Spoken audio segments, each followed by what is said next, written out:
村里老人每天不吃饭也要来这条小溪里泡一泡。他们说小溪里的石头会按摩，用手摸一下，肌肉就会剧烈跳动，酥麻的感觉瞬间传遍全身。流过石头的水好像也有魔力，村里人像疯了一样泡在水里，说泡完神清气爽，有的还会把这水接回家，一脸笑意的表示喝了它有神奇的力量。记者忍不住了，说什么都要感受一下。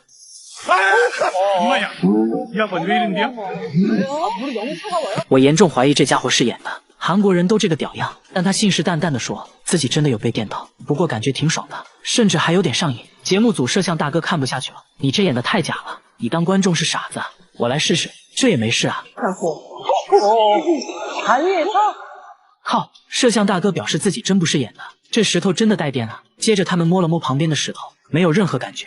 整条小溪只有这块石头会让人产生酥麻的感觉，好像真的存在某种磁场和能量。节目组请来专家，专家也被电了一下。为了寻找答案，大家顺着溪流往上游走，发现了一间房子，看样子很久没住人了。刚想进去了解情况，却被门把手电了一下，用电笔一测，果然有电。看来这房子漏电了。拉下电闸后，神奇的事情出现了，那块石头不再让人产生酥麻的感觉。原因很明显了，这座房子漏电，电流传导到了石头上，所以才会让人产生酥麻的错觉。维修好了电路，石头也变成了普通的石头。没想到村民却很伤感，这么舒服的按摩以后再也享受不到了。你们真是造孽啊！仔细看，他家卧室的墙上居然会不停的出血，即使擦干后，还是会有红色液体不停的渗出来，而且只有靠着床的这面墙会出现这种现象。把渗出部位打开后，可以看到红色液体是从墙体内部渗出来的，内部还填充了保温材料。主人说，这种情况是2周前开始出现的。那天早上起来就发现墙壁出现一个硬币大小的红色斑点，他怀疑是身上的伤口印上去的，但是他根本就没有受伤，这就很奇怪了。他也没太在意，继续上班。下班后，他发现红色斑点越来越多，用刀子把墙纸割开后，里面就开始渗出红色液体，这多少有点恐怖了，该不会里面有什么不干净的东西吧？随后节目组在渗漏处贴上纸巾，用摄像机全程记录，没一会儿干净的纸巾上就出现了红色液体，会不会有猫咪之类的卡在了里面？但主人说应该不会，墙里面没有任何空间，墙体厚度也就10多公分。为了保暖，他们还填充了保温泡沫。更蹊跷的是，随着红色液体的出现，他父亲的身体变得很差，自己也发生了一些怪事。为了搞清楚怎么一回事，节目组找到了专业的装修师傅，师傅也觉得很奇怪，从来没见过这种情况，于是他决定上门一探究竟。一番检查下来，师傅决定揭开墙纸，瞬间一大片红色印记出现，这到底是什么东西？师傅看着红色液体陷入沉思，经过漫长的等待后，他终于讲话了。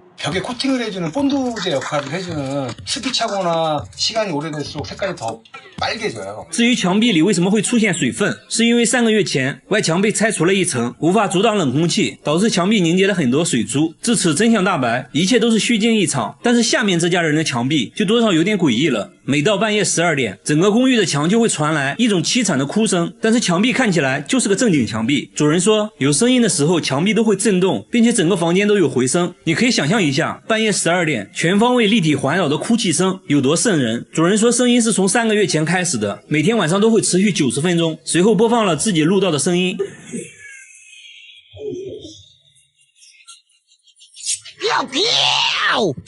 听起来又哭又笑的，看起来这只鬼的情绪不是很稳定啊。节目组还询问了公寓其他住户，发现很多人都有同样的困扰，他们也录到了一样的哭泣声，都表示声音是从墙里传来的，而且有声音的时候，燃气管道都会震动。物业也调查过原因，关闭了所有能产生噪音的设备，但最终声音还是没有停止，很多人因此都无法安心睡觉。节目组带着录音找到了专家，随后专家发现了异常，录制的声波和真人声波差异很大，而且录制的音频有一种很规律的循环，所以专家认为声音应该是人为剪辑过的，并且是在录音机上循环播放的，所以是有人故意这样做的。现在问题来了，那到底是谁搞的恶作剧？节目组在公寓不同位置都安装了摄像头，想要找到这个人，接下来就是等待声音的出现。但是一夜过去了，完全没有出现哭泣声，一晚不行那就2晚。节目组在其他楼层安装了更多的摄像头，果然功夫不负有心人，最终还是没有出现声音。其实我觉得已经没必要再调查了，很明显恶作剧的人就在公寓里，至于是哪个就不好说了。过了好多天，小哥又给节目组打来电话，说这些天都没有再出现声音，自己睡得也很好，而且还找到了女朋友。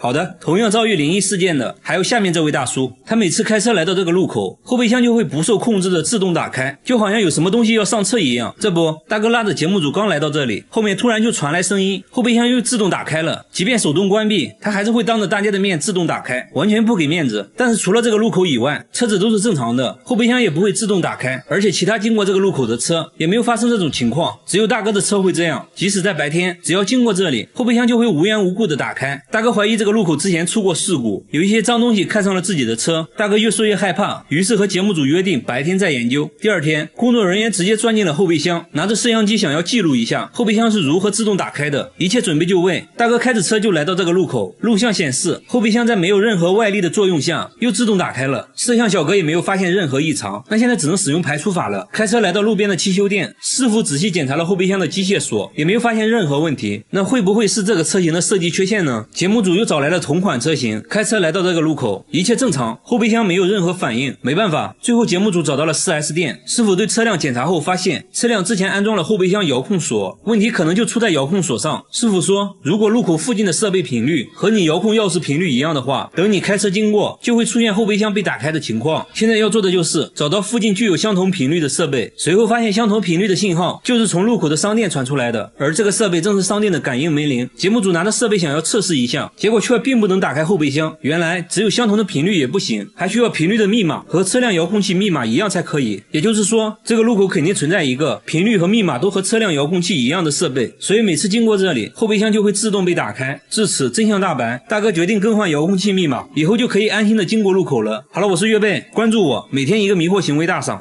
她是吴亦凡最怕见到的女人，因为她最喜欢吃的就是牙签。只见她一根根往嘴里塞牙签，打牌的时候就当成零食吃，到了吃饭的时候，她先摆上了3盒牙签，一口米饭就着一根牙签，吃得津津有味。你以为米饭是主食，其实牙签才是她的主食。该说不说，这牙签能好吃吗？好吃，特别好吃，比肉都香。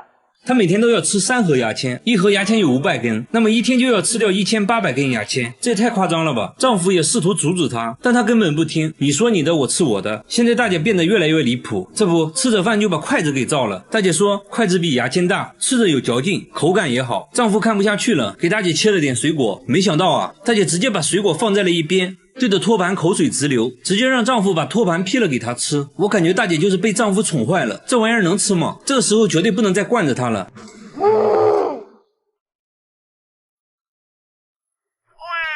靠，当我没说。看来只要是木制品，大家都想尝试一下。她边吃边发表看法，说托盘没有牙签好吃。那么她是什么时候爱上牙签的呢？原来大姐之前患有严重的胃溃疡，有一次当她意外吃掉牙签时，她的病竟然好了。从那以后，只要胃疼就会吃牙签，慢慢的就上瘾了，宁可不吃饭也要吃牙签。但是大姐的身体真的健康吗？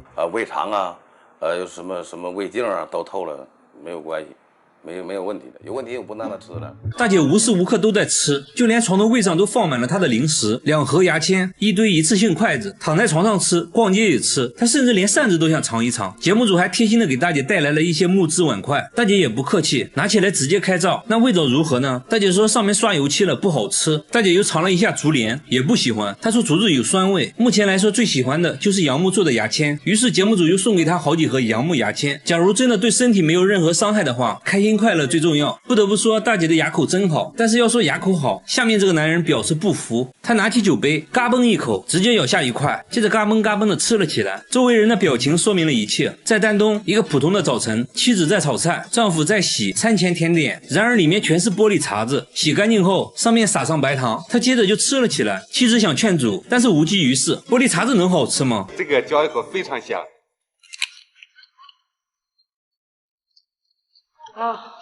节目组检查了一下他的牙，除了有点参差不齐外，没别的毛病。那么他到底为什么要吃玻璃？大叔说这个要从20年前说起。20年前他是一个销售，刚和客户签了一个大合同，由于自己不能喝酒，被客户一番羞辱，说他不爷们儿。为了证明自己，他拿起酒杯嘎嘣嘎嘣的吃了。从那以后他就爱上了玻璃的味道，他会在玻璃店找各种边角料，不同厚度的玻璃吃起来口感也不一样。挑选完毕，带着他的美味甜点回家了。回家后会根据口味对他们进行分类。他说医院的吊瓶最好吃，酥脆有嚼劲，口感极佳。而灯泡吃起来就差一点，但也很爽口。那么他一天要吃多少玻璃碴子呢？？2个啤酒杯。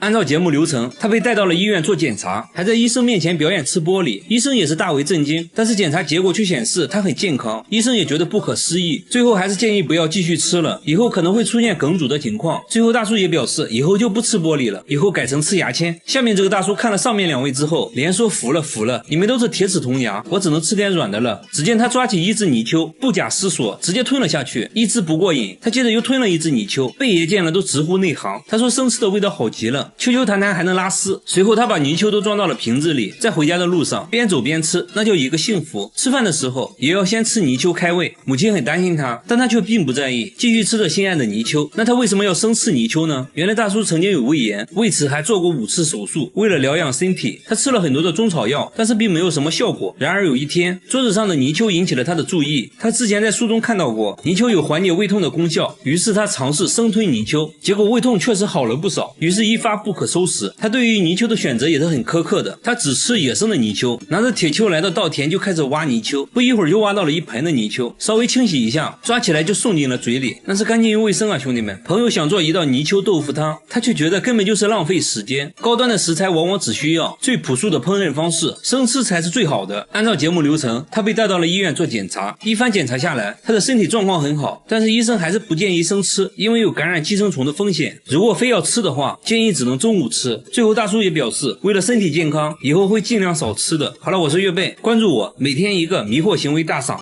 大妈38年没摘过口罩，即使睡觉也不摘，从没有人完整的看过她的脸。有人说口罩下面的脸非常恐怖，看了就会做噩梦，只有在她洗脸的时候会摘掉，但从不照镜子，洗完脸就要赶紧戴上。节目组想让大妈摘掉口罩，也被拒绝了。不仅如此，她还一直用手扶着脸，好像很痛苦的样子，说必须要手动把眼皮翻开才能看清东西。大妈从衣柜拿出自己年轻时的照片，看着很正常啊，为什么会变成现在这样？真的是奇怪。即使和家人一起吃饭，也不会摘口罩，自己独自一人在卧室吃，家人都20年没见过他的脸了，就连女儿拍结婚照他都没有参加，因为拍照要求摘口罩。经过长时间的沟通，大妈说出了自己的故事。原来她18岁结婚后生下了4个孩子，在生第5个孩子的时候，很不幸出生就夭折了，这对她打击很大，慢慢的嘴巴变得不听使唤，舌头也变得僵硬起来。大妈鼓足勇气摘下口罩，可以看到她的牙齿都掉光了，牙龈都是外翻的。医生说她这种情况就是心理原因导致的，很可能是孩子的夭折让她悲伤过度，以至于严重影响到了身体健康。医生给大妈制定了详细的康复规划，希望大妈赶快走出来吧。和大妈一样，下面这个大叔也喜欢戴着面具，一个戴着诡异面具的人在无人的芦苇丛中弹琴，穿着白衣服，看着十分诡异，即使在深夜也会传来琴声，看到有人靠近立马扛着琴跑了。联想到最近发生的一起凶杀案，工作人员觉得这人可能不简单。第2天又见到了他，正戴着面具做表演。有人说他在街上弹琴已经有2年了，从来没有人见过他的真面目，都很好奇面具下的脸长什么样。表演结束后，他终于摘下了面具，满头大汗。那他为啥要一直戴着面具？原来啊，他的梦想是当一名钢琴家，但只要上台表演就会非常恐惧，手脚不停出汗，以至于失误不断。慢慢的，只要有人在，自己就无法弹琴，他不得不放弃了梦想，当起了快递员。偶然的一次，当他戴上面具弹琴时，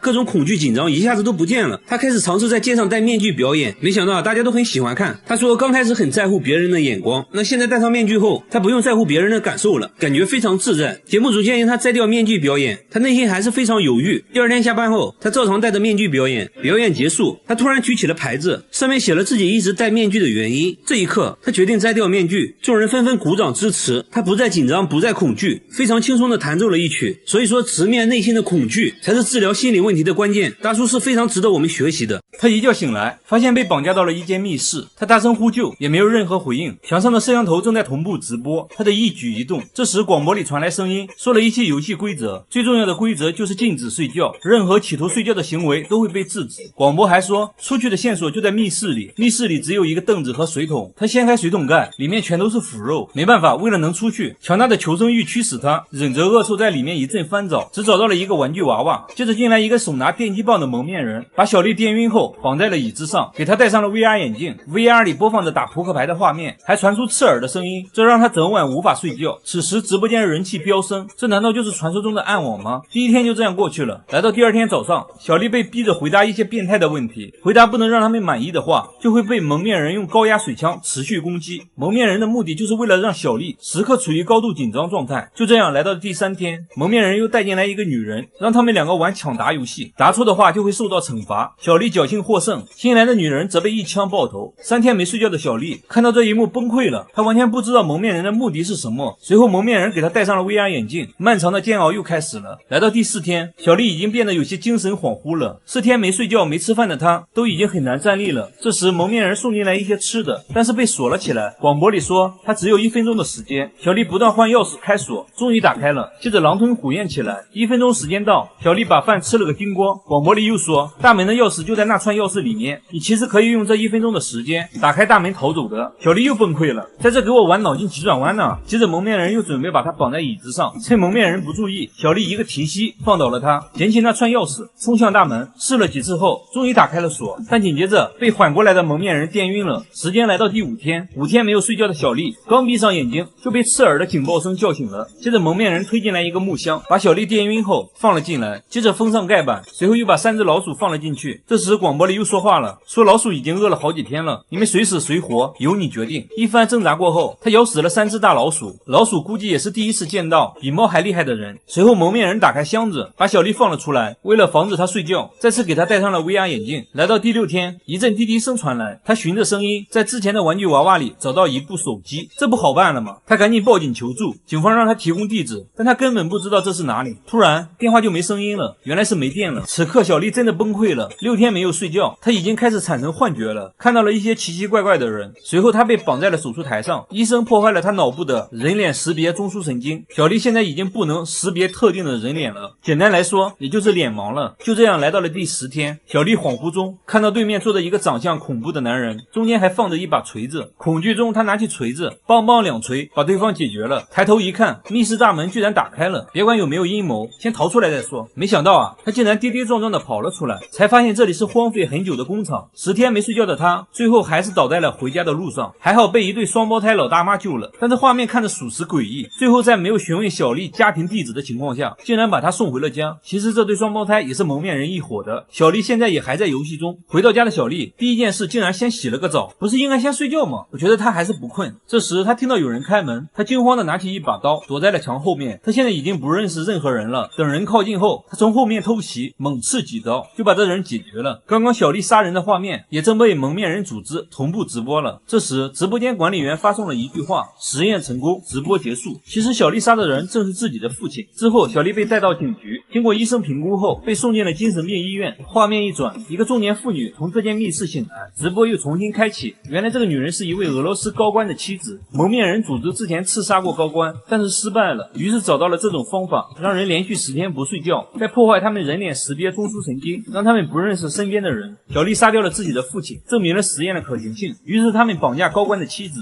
以同样的方法想让妻子杀掉高官，所有的一切都是为了谋杀高官。这个电影看得我真的好困，答应我看完这个视频点个赞就睡觉吧。我是岳贝，下期见。一群大妈跟着一只公狗在做祷告，眼神满是崇拜，只因这狗不一般，很早就看破红尘，出家当了和尚，每天跟方丈一起诵经念佛，居然还学会了打坐，露出虔诚的眼神，身体半蹲，双手合十，一坐就是1上午，直到念经结束才会把手放下。众人都很好奇，好好的狗狗为啥会选择出家当和尚呢？他能听懂佛经吗？一旁的方丈却笑而不语。不仅如此，他现在连狗粮都戒了，只吃素，大白菜是他的最爱，还上过报纸，被各大媒体争相报道，甚至有人为他写了一本书，收获粉丝无数，经常收到来自全世界各地的来信，还有粉丝亲自来寺庙看他。狗狗非常有礼貌，见人就作揖，连粉丝也不禁想问他到底为啥要当和尚。方丈表示这狗之前是个花花公子，到处沾花惹草，偶然间来到寺庙，正好看到方丈在念经，一下子就被吸引了，听得如痴如醉，自此看破红尘，遁入空门。刚开始方丈以为他只是在模仿自己，但随后几天，只要方丈诵经，他就会出现在一旁静静的听。有次还看到他独自在佛前打坐，一坐就是半天。方丈看到了他的慧根，于是收留了他，并给他取了法号悟净。就这样，他已经在寺庙待了3年，一旦有空就跑到佛前打坐。不得不说，还真是只虔诚的狗狗。他在厕所偷偷装监控，正对着马桶，看到了让人哭笑不得的一幕。每次他半夜去厕所，马桶里总会出现没有冲的尿，关键家里就他一个人，而且自己都会随手冲马桶，窗户都安装了防盗窗，根本不可能有人能进来。这怪异现象搞得他精神崩溃，甚至怀疑是被什么不好的东西缠住了。他现在半夜都不敢上厕所，有次实在尿急，蹑手蹑脚的来到厕所门口，就看到一个黑影闪过，这黑影有点似曾相识，这下他更怕了，硬是憋到了天亮才去厕所。不出意外，厕所又出现了没有冲的尿，看尿的颜色，这东西啊还有点上火，实在没招了，只好在厕所偷偷安装了监控。一夜过后查看监控，终于找到了罪魁祸首，这一切竟然是他家的猫干的。现在猫都会上厕所了吗？大叔无奈一笑，说等它上厕所你就知道了。等了好久，猫咪都没有要上厕所的意思，倒是主人来了尿意，刚来到厕所，猫就跟了过来，直接跳上马桶，像人一样蹲在那里，表情十分严肃。大叔说自己从来没训练过它，那它为啥会在马桶上厕所呢？专家表示，猫喜欢模仿主人的行为，如果你们关系很好，猫会表现得像人一样，以此来得到更多喜爱。这样一来就说得通了。小猫就是主人收养的流浪猫，之前主人上厕所，猫就会蹲在厕所里仔细观察，可能慢慢的就学会用马桶了。大叔表示，如果它用完能冲一下就更好了。相对来说呢，下面这个大妈就正常多了，鸡蛋连壳一起吃，一天要吃1斤蛋壳，大妈已经吃了10年。香蕉在裤子上蹭2下啊，直接连皮吃，再来一口带皮的橘子，哈密瓜，带皮吃，甚至连苹果核也要吃，这样吃不会吃出问题吗？而他自己却说这是外壳救了他的命，这又是为啥？他也不解释啊，反而变本加厉，觉得果壳不过瘾了，直接吃起了生板栗，看样子味道也不错啊，2口就能吃下1个。大妈的闺蜜都很担心她，叫她来吃饭改善一下，没想到啊，大妈却把饭菜扔在一边，拿起蟹壳直接开灶，她边吃还边嫌弃，说螃蟹啊还是生的好吃，接着又把朋友吃剩的鱼骨头用菜叶包起来，几口就吃了下去。那她为啥要吃这些呢？真的是奇怪，到目前为止带皮的水果没有什么是大妈不能吃的啊，即使是榴莲它也是带皮这个没有。大妈说果皮才是好东西，有营养，而且自己很健康。接着她终于告诉大家吃这些的原因，原来啊，当年她得了很严重的胃溃疡，有天痛到无法忍受，莫名其妙吃了带壳的鸡蛋，没想到喂了一下她就不疼了，从此就走上吃壳的道路。节目组也带她去检查了，胃病真的好了，身体啥毛病没有，但医生还是建议大妈少吃，不然很可能会损伤肠道，一定要吃的话最好中午吃。和大妈一样，下面这个大爷也是狠人，他把洗洁精当沐浴露，白醋当洗面奶，食用油拿来护肤，还说比护肤品好用，13年来都是这样护肤的。护肤3部曲安排上，第1步往毛巾上挤入洗洁精，接着往全身涂抹，脸上也不能少啊，拿水一冲，第1步完成，接着倒出白醋，均匀的涂抹在脸上，拍打拍打促进吸收，最后1步往皮肤上涂抹食用油，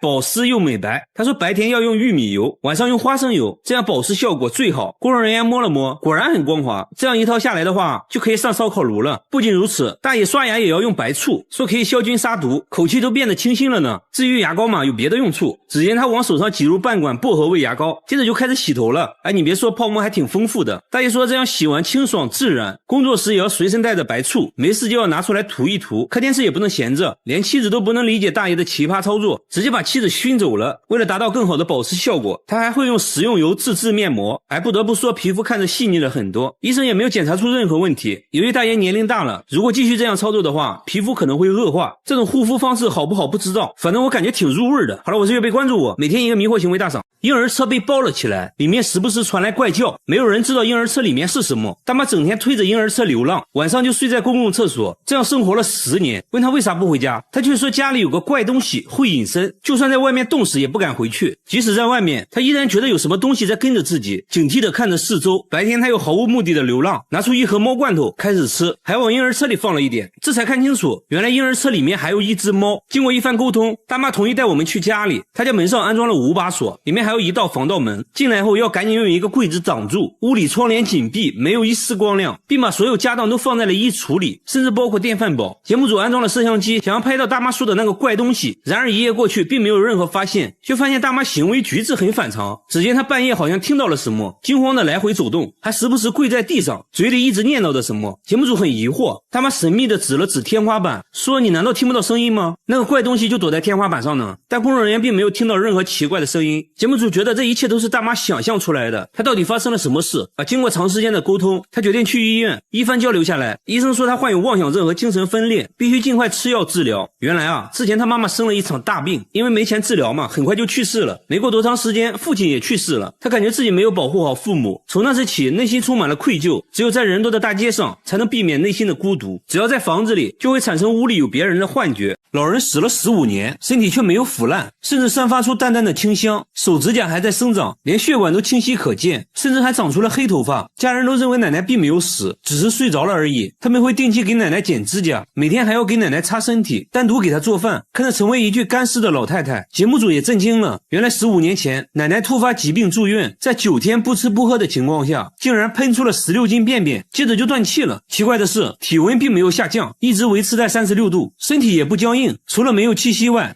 没有任何去世的症状。家人把奶奶接到了家里，慢慢就变成了一具干尸。专家说，只有在极其干燥或者寒冷的地方才有可能形成干尸，然而当地的天气高温潮湿，这种环境下没有腐烂就很不科学。节目组觉得可能做了防腐处理，但家人却说并没有做过任何处理，还说奶奶有个特别的习惯，那就是吃斋，一吃就坚持了50年，这有可能是奶奶肉身不腐的原因之一。奶奶的事在当地广为流传，很多人慕名而来，想要一睹真容，还觉得他家的井水有神奇的功效，都用瓶子接水喝。至于究竟是什么原因，专家也没有给出解释只能说真的很神奇。然而下面这面墙也很奇怪，他家的墙会哭，只要静静的听就能听到抽泣的声音，整整哭了10天。店主说有时用力敲2下，他又会稍微停一会儿，越到晚上哭声越大，搞得人心惶惶，顾客都被吓跑了。工作人员录下声音，找到了专家，对声音进行了波长分析，总之结论就是这声音明显是一种有生命的东西。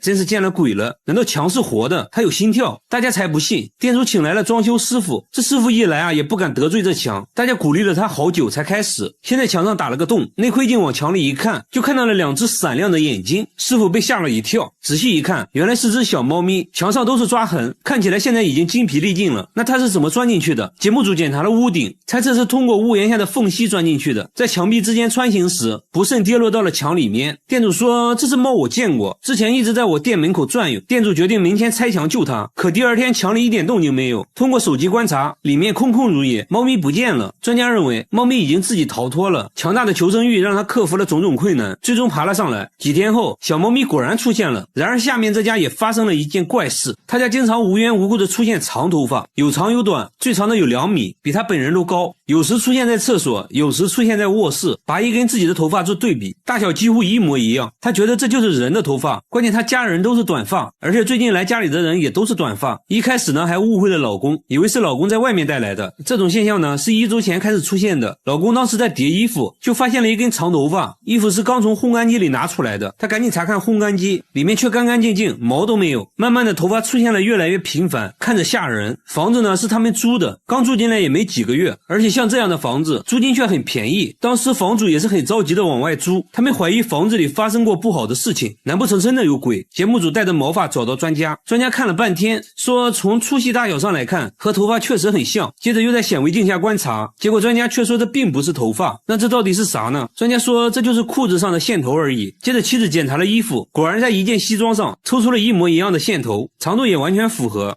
虚惊一场。好了，我是预备关注我，每天一个迷惑行为大赏。他家的房子会自己加热，室温常年64度，平底锅不开火就能煎鸡蛋，水龙头出来的也都是热水，墙纸都烧焦了，往墙上泼水会发出吱吱的声音，不小心碰到地板都能把手烫个水泡，工作人员才一会儿就汗流浃背了。不仅如此，卧室的温度竟然达到了70度，这睡一觉还不就8分熟了，而且地暖早就关了，电源早就拔了，不可能是地暖问题，那会不会是电路问题造成的？节目组检查了所有电路，结果一切正常，有可能的因素都排除了，但还是找不到问题所在。大半日的根本睡不着只能不停地往地板上泼水来降温。邻居们对此议论纷纷，有人说房子下面有温泉，还有人说房子下面是地狱之火。一时间关于他家的谣言越来越多，那到底是什么原因导致的？就在节目组测量外墙温度时，意外发现电表的温度非常高，这就很反常了。打开电表的瞬间就冒出了电火花，维修人员发现电表和配电盘之间没有断路器，另外他家房子不是混凝土结构，而是钢架结构，当电表短路时，整个房子都是导体，产生的热量会通过钢架传递到整个房子，所以才会出现超高温的现象。幸亏发现的早，不然煤气罐都有可能发生爆炸。维修人员找到了粘在一起的电线，换上了新的电表，一切恢复了正常，这下可以凉爽的睡个好觉了。然而下面大叔家里发生了更离奇的事，他家的墙会拉屎，每天早上就会出现满墙的便便，有长有短，最长的有25厘米。然而这条街上只有他家墙上会出现这种现象。你要说有小动物在地上拉屎可以理解，但是墙上是怎么拉上去的？有的位置比人都高，一般的小动物是做不到的，那会不会得罪了什么人？大叔说自己为人和善，从没和别人有有过纷争，这种情况是半年前开始的。他还安装了监控，但一直没有拍到可疑人员，便便都是突然出现的。节目组请来专家，决定从便便入手。专家开始收集大便，他们要从便便里提取 DNA 来确定到底是什么物种的粪便。节目组也没闲着，架起了多个摄像机，全方位监控这条街。一夜过去了，便便再次出现，查看录像可以清晰的看到便便是从天而降的，没有拍到任何生物，这就很惊悚了。这时便便的分析结果也出来了，专家说是人类的粪便，而且还是女人的。那现在好办了，只要是人为的就一定可以拍到它。节目组安装了更多的摄像机，一夜过去了，果然有收获。录像显示便便是从他家对面飞出来的，还拍到了始作俑者，是一个满头白发的人。大叔看到都懵了，说这是他家对过的邻居，名声很好的，从来没想过是他们做的。节目组拜访了邻居，老人说自己妻子有老年痴呆症，不知道妻子的这种迷惑行为，表示很不好意思，说可以帮忙打扫，以后会看住妻子，不会让她乱丢便便。大叔也很无奈啊，说本来想找到人要点赔偿的，想想还是算了吧，最后表示可以理解，以后不再出现这种事就更好了。然而下面餐厅遇到了更灵异的事，这家餐厅的橡胶手套每天晚上都会被撕得粉碎，形状非常不规则，看起来不像是人为的，好像有什么东西可以让它瞬间分解。店主说这种情况已经持续2周了，非常诡异，想想就起鸡皮疙瘩，以至于早上开门都不敢一个人进去，等员工到齐后才敢进入。来到后厨一看，手套又被撕成了碎片。员工分析，如果是动物的话肯定会找东西吃，不会没事撕手套的，但是房间的食物并没有少，那会不会是人？工作人员试了下，根本撕不开，即使用剪刀也做不出这种粉碎的效果。店主想到了一个方法，下班前把面粉撒在地板上，等明天看看有没有脚印就完事了。节目组也架起了摄像机全程记录。第二天一早，诡异的事情发生了，手套又被撕成了碎片，然而一个脚印也没有。查看录像后发现，手套竟然是自己慢慢分解的，完全没有任何外力的作用，自己就裂开了，这很不科学，难道真的遇见鬼了？节目组找到专家仔细观察录像后说，手套应该是被臭氧破坏的，餐厅一般会用臭氧消毒，臭氧有很强的氧化性，可以轻松氧化手套中的分子结构。至于为什么只发生在晚上，是因为白天一直通风，但是晚上臭氧就聚集在一起了，浓度高了就可以腐蚀手套。为此专家还做了个实验，密闭空间内臭氧很快就把手套分解了。至此真相大白，一切只是个化学反应而已，只要晚上也把通风打开，就可以解决这个灵异事件了。好了，我是月贝，关注我，每天一个迷惑行为大赏。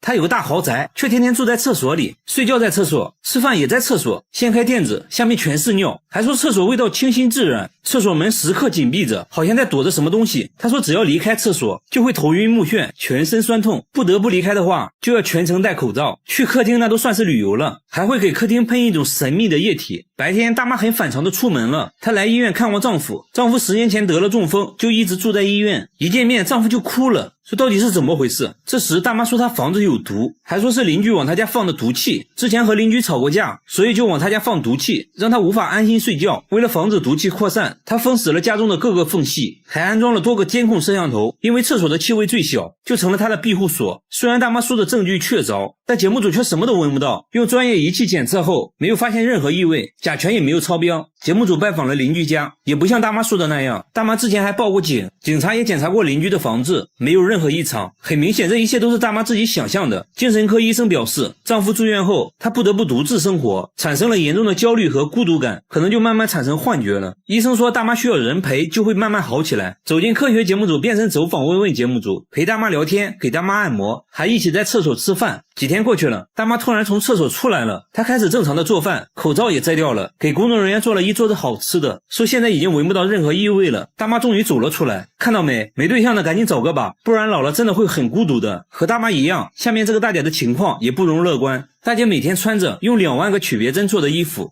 重达50斤，就这样在家里穿了10年，家里堆满了各种杂物，在家只能爬行，所有东西都被装在塑料袋中，甚至天花板都用塑料袋覆盖着，窗户也被封上了，洗澡也不脱衣服。只见她洗着洗着突然站在了马桶上，她竟说不得不这样做，她究竟在躲避着什么？大姐说家里有电磁波辐射，让自己非常痛苦，她认为曲别针可以屏蔽辐射，才用曲别针做了这件盔甲。为了验证她的说法，节目组请来专家测量房子的辐射量，结果果房子几乎没有任何辐射。工作人员建议他脱掉铠甲，大姐犹豫再三，决定试一下。没过1分钟，她突然把头埋进了被子里，表现得很焦虑，还说自己疼得受不了了。接着又开始穿铠甲，穿完大姐长舒一口气。节目组找来了心理医生，一番交流下来，大姐突然哭了起来，缓缓说出了藏在心中的秘密。在她年轻的时候，被一个陌生男人跟踪了长达半年，她搬过好几次家，都会被找到，会在半夜敲她的门，还经常给自己发骚扰短信，换手机号也没有用，感觉自己时刻都在被监视。从那之后，她变得非常敏感多疑，以至于能感觉到手机发出的辐射。她以为随着时间的流逝，自己会慢慢好起来，没想到却变得越来越严重。医生建议大姐不要逃避，要直面内心的恐惧，即使暂时无法克服，也要学会和恐惧共存，学会接纳自己。和大姐有相似打扮的还有下面这位大叔。大叔的口罩是用沥青做的，衣服上也涂满了沥青，还说自己不能暴露在阳光下。他家里也非常昏暗，没有任何一盏灯，插头都被拔了下来，即使是一个信号指示灯都会被他用黑色胶带盖上。电视也被大叔故意砸坏了，家里所有的电器都处于失灵状态，唯一有用的就是电脑，但用电脑之前必须全副武装，最多只能使用3分钟，不然身体就会疼痛难忍。他还去过很多医院，医生都说他身体很健康。说话间他突然紧张起来，紧紧盯着100米开外的一辆汽车，戴上了口罩和帽子，还说是为了安全。他究竟在躲避着什么？大叔说这一切都是因为这个信号塔，以前他就住在这个信号塔下面。他说附近的辐射很严重，只要一靠近，心脏就会剧烈疼痛。大叔解释说自己对辐射很敏感，一点点辐射就会对自己产生伤害，为此才戴沥青口罩来躲避辐射。可信号塔附近的邻居却说并没有感受到任何异常。专家也解释说，信号塔只会以水平方式发送信号，并不会对塔下的人产生过量辐射。工作人员还用专业设备检测了屋内的辐射量，结果远远低于安全标准，不会对人体造成伤害。既然大叔说自己能感受到辐射，那给他做个测试好了。给大叔戴上眼罩后，让他判断面前电脑的开关机状态，结果测试7次，错了5次。很明显了，大叔的问题只是心理问题。要想治愈心理问题的话，第一步就是要面对恐惧。他找到心理医生咨询，原来大叔做生意亏了很多钱，家庭也破裂了，巨大的压力让他产生了幻觉。一番沟通下来，大叔决定不再逃避，直面内心的恐惧，勇敢面对生活。加油吧，大叔！好了，我是岳贝，关注我，每天一个迷惑行为大赏。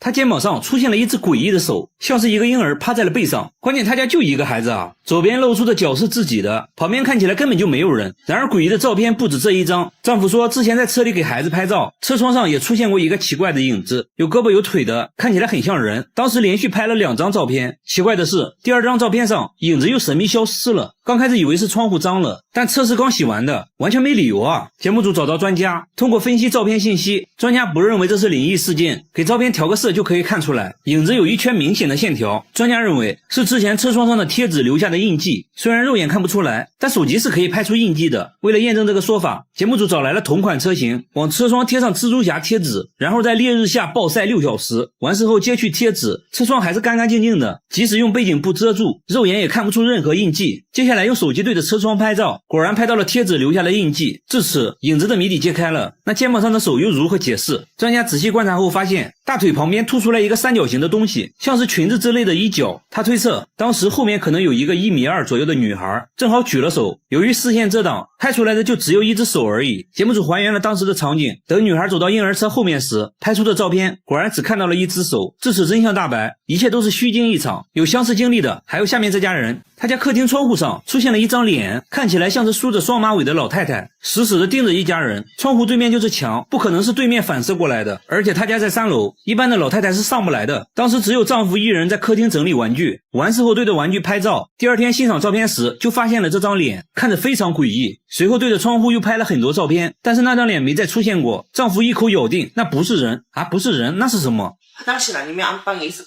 专家分析后确认了照片的真实性，考虑到房子的周围环境，专家认为是屋内某个东西反射在了窗户上。仔细观察后，在出现脸的位置找到了凳子的影子。妻子说之前确实会把衣服挂在凳子上，专家表示应该是衣服的褶皱正好反射在了窗户上，才形成了脸的轮廓。接下来还原现场，把相机架在当时拍照的位置，在椅子上挂好衣服，弄出人脸的轮廓，然后拍出的照片中确实有类似脸的东西出现了。专家把衣服弄出更多褶皱，反复调整，终于5个小时后拍出了了和之前一模一样的人脸，都是一种巧合而已。然而更诡异的还在下面，每到深夜，村里山坡上就会出现一张脸，脸部轮廓非常清晰，就这样一直盯着整个村子。村里老人说，山坡之前就是墓地，到现在还有好几座坟墓，已经不知道主人是谁了。村里另一位大妈也说，在她小时候，山坡上还发生过一起惨案，一家3口惨遭灭门。一时间关于这张脸的说法越来越多，听起来也是越来越灵异。节目组架起了摄像机，全程记录，想要一探究竟。天渐渐黑了下来，那张脸也慢慢浮现了，看起来有鼻子有眼的，像是一个男人的脸。村民议论纷纷，有人说是来寻仇的，有人说是来索命的，反正大家都很恐惧。节目组的摄像师超勇的好不好？他决定在山坡上近距离观察，当他拨动一下树枝，这张怪脸的形状竟发生了改变。摄像师差点笑了出来，说山坡上的树被路灯反射后，就会形成对称的阴影，看起来就像是眼睛，而树干看起来就好像鼻子，周围的藤蔓就成了脸的轮廓，一切都是错觉而已。得知真相的村民表示，哎，你别说，现在看起来还挺可爱的。还有人说，现在看起来像企鹅，这就很尴尬了。说实话，我看这种灵异事件都是笑着看完的，希望你看完也能开心。好了，我是月贝，关注我，每天一个迷惑行为大师。